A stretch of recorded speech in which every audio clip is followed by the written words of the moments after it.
পৃথিবীর মানচিত্রের দিকে তাকালে উত্তর ও দক্ষিণ আমেরিকার মাঝখানে যে সরু ভূখণ্ডটি দেখা যায় সেটি ছিল গত 500 বছরের সবচেয়ে বড় চ্যালেঞ্জ। এক মহাসাগর থেকে অন্য মহাসাগরে যাওয়ার জন্য জাহাজগুলোকে পুরো দক্ষিণ আমেরিকা মহাদেশ ঘুরে 13,000 কিলোমিটার পথ পাড়ি দিতে হতো। এই দীর্ঘ পথের ক্লান্তি আর বিপদ এড়াতে মারু সব সময় স্বপ্ন দেখেছে পানামার এই সরু বুক চিরে একটি পথ বের করার, কিন্তু এই পথ তৈরি করা ছিল প্রকৃতির বিরুদ্ধে এক প্রকাশ্য যুদ্ধ। এখানে জঙ্গল মানে ছিল মৃত্যু, পাহাড় মানে ছিল ধস, আর আবহাওয়া মানে ছিল অদৃশ্য জীবাণুর আক্রমণ। আজ আমরা যে শান্ত জলপথটি দেখি তা প্রতিটি ইঞ্চিতে মিশে আছে কয়েক হাজার মানুষের রক্ত আর ঘাম। স্প্যানিশ পরিকল্পনা ও ফার্সি বিপর্যয়ের 1513 সালে স্প্যানিশের অভিযাত্রী ভস্কো নুনিয়েজ দি বলবেও যখন প্রথম এই অঞ্চলটি পাড়ি দিয়ে প্রশান্ত মহাসাগর আবিষ্কার করেন, তখন রাজা পঞ্চম চার্লস এখানে খাল খননের আদেশ দিয়েছিলেন। কিন্তু সেই যুগের কারিগরি জ্ঞান দিয়ে এই দুর্ভেদ্য পাহাড় কাটা ছিল অসম্ভব। প্রায় 300 বছর পর সুয়েজ খাল সফল রূপকার ফার্সি প্রকৌশলী ফার্দিনান্দ দি লেসেপস 1881 সালে পানামায় পা রাখেন। তিনি ভেবেছিলেন সুয়েজের মতো এখানেও সমুদ্রপৃষ্ঠের সমান একটি খাল করা যাবে, কিন্তু পানামা ছিল ভিন্ন। চাকসের নদীর ভয়াবহ বন্যা আর কুলেব্রা পাহাড়ের ধসে ফার্সিরা দিশেহারা হয়ে পড়ে। তার ওপর ছিল ম্যালেরিয়া ও হলুদ জ্বরের প্রকোপ। শ্রমিকরা কাজে আসতো ঠিকই, কিন্তু কয়েকদিনের পর তারা ফিরে যেত কফিনে বন্দী হয়ে। প্রায় 20,000 শ্রমিকের প্রাণহানি আর চরম আর্থিক ক্ষতির মুখে ফার্সিরা পরাজিত হয়ে ফিরে যায়। এটি ছিল ইতিহাসের অন্যতম বড় ব্যর্থতা। বিজ্ঞানের জয় আর মশা নিধনের পতনের পর আমেরিকা প্রেসিডেন্ট থিওডোর রুজভেল্ট এই প্রকল্পের হাল ধরেন। 1904 সালে আমেরিকা যখন কাজ শুরু করে, তারা শুরুতেই প্রকৌশলী বিদ্যার চেয়ে বিজ্ঞানের উপর বেশি গুরুত্ব দেয়।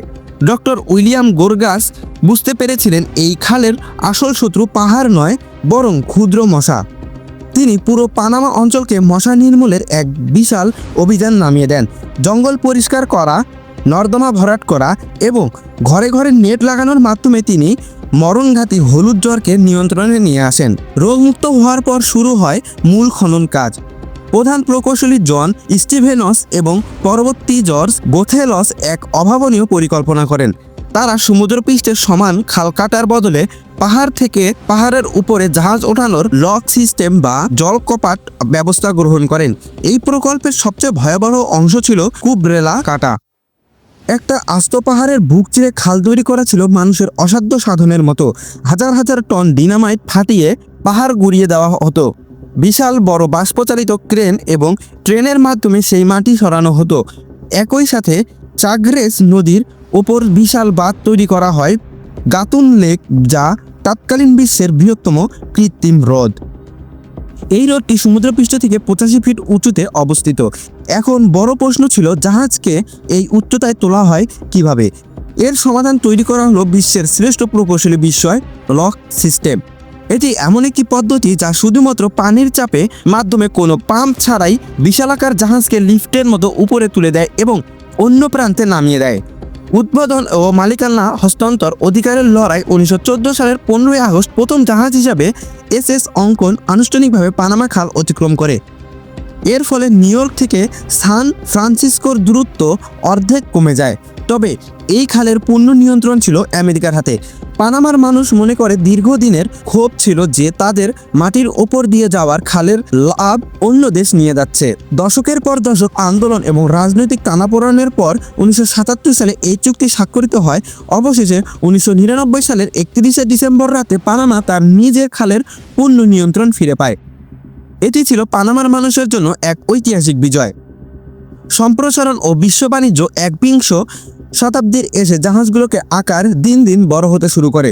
1914 সালে তৈরি হয় পুরনো লকগুলোর বড় জাহাজ বা লিও পানামে। জাহাজগুলো আর ধরছিল না, তাই 2006 সালে পানামা সরকার খালটিকে আরও বড় করার সিদ্ধান্ত নেয়। দীর্ঘ 10 বছর পরিশ্রমের পর 2016 সালে খালের নতুন আর এক বিশাল লক সিস্টেম উদ্বোধন করা হয়।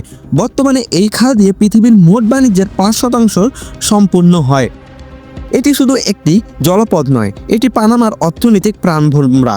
প্রতিদিন শত শত জাহাজ এই খালের বুক চিরে এক মহাসাগর থেকে অন্য মহাসাগরে পাড়ি দেয়, যা বিশ্ব অর্থনীতিকে সচল রাখছে।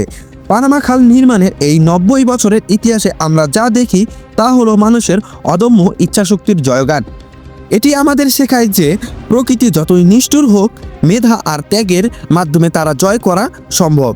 28,000 মানুষের আত্মত্যাগের বিনিময়ে তৈরি এই খাল আজও আধুনিক বিশ্বের সপ্ত আশ্চর্যের একটি হিসাবে টিকে আছে। আটলান্টিক ও প্রশান্ত মহাসাগরের এই মহামিলন তা আসলে হাজারো নাম না জানা শ্রমিকের ঘাম আর প্রকৌশলীর মেধার এক অমর কবিতা। পানামা খাল চিরকাল আমাদের মনে করিয়ে দিবে যে মানুষের সাহসের কাছে কোনো বাধাই অপরাজেয় নয়। তো দর্শক, আজকের ভিডিওটি আপনাদের কাছে কেমন লাগলো? আর পানামা খাল নিয়ে আপনাদের কোনো কিছু বলার থাকলে অবশ্যই কমেন্টে জানাবেন। ভিডিওটি ভালো লাগলে লাইক, কমেন্ট এবং শেয়ার করে দিবেন। চ্যানেলটি সাবস্ক্রাইব করে আমাদের পাশেই থাকবেন। দেখা হবে আরও একটি নতুন ভিডিওতে।